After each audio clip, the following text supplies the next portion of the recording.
Hi, it's Chris Watkin here. I'm with JP Downs, who is a Keller Williams territory owner and very well known from Purplebricks and John D. Wood in the past. Um, JP, isn't it amazing that there are over 15,000, excluding the corporates, 15,000 estate agency branches, but there's probably, you can count on two hands the number of estate agency trainers. Mm. Do you think this lack of training is an issue in the estate agency industry? Talk to me.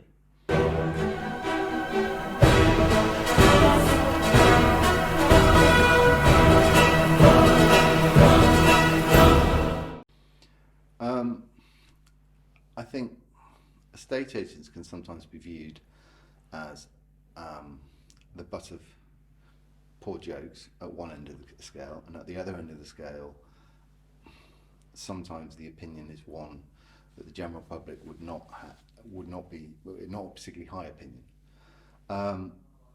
Considering you're dealing with the sale, let, management of someone's most expensive asset, the fact that there are no barriers to entry, the fact there is no formalised minimum qualification, perhaps the fact there is no licence as there is in other countries, means that standards go from, and I have worked with some truly exceptional estate agents, and at the other end of the scale, I've met some people which I wouldn't employ to perhaps stack shelves at Tesco's.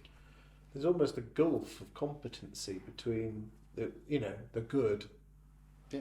It's interesting. I talked to Peter Knight, who's boss man of the Property Academy, who runs the Best Estate Agency Guide, and he actually said, because he does mystery shops every single estate agent in the UK with mystery shop phone calls and mystery shop emails, and what he said is that the goods got better and the worse has actually got worse, and there's not much in between.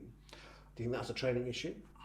I think training is a huge part of it, okay. But if you haven't got a minimum standard, what is the minimum standard?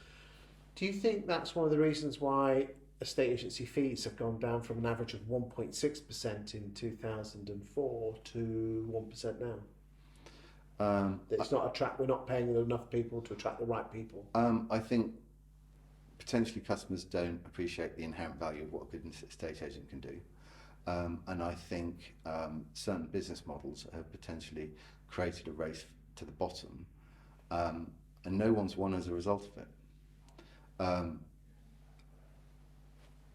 It doesn't work. Something's got to change. Is this why you believe that the self-employed model, where the agent earns more money out of the transaction, is the way forward so they take ownership and responsibility but take a greater percentage out of the... I think rewarding someone for their success is very powerful. Allowing someone to provide a greater level of support by dealing with fewer transactions is a plus.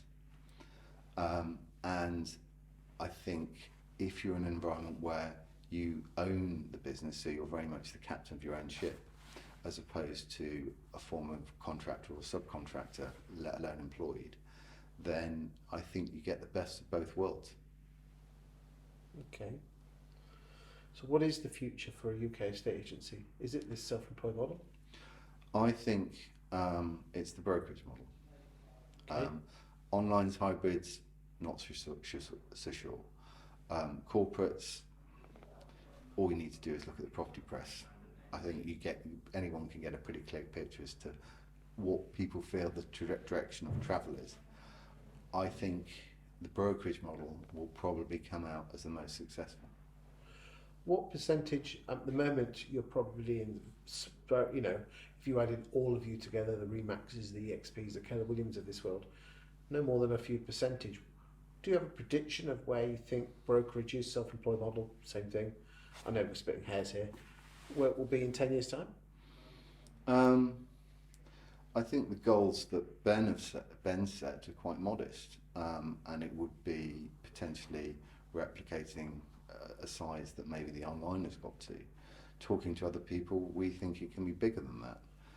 If you look at other markets where models such as Keller Williams have gone in and established themselves, the market share has well exceeded that. I think it will happen.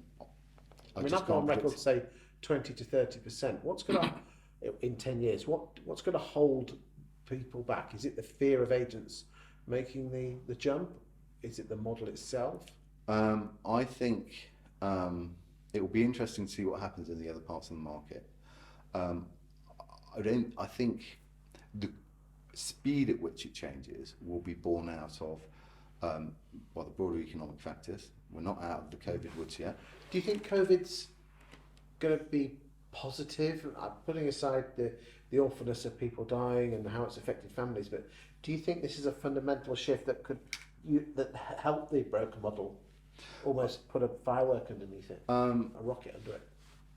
Very much so. I think the amount of hours that people spend on a commute, going into a city centre office or a town centre office, driving there, parking the car,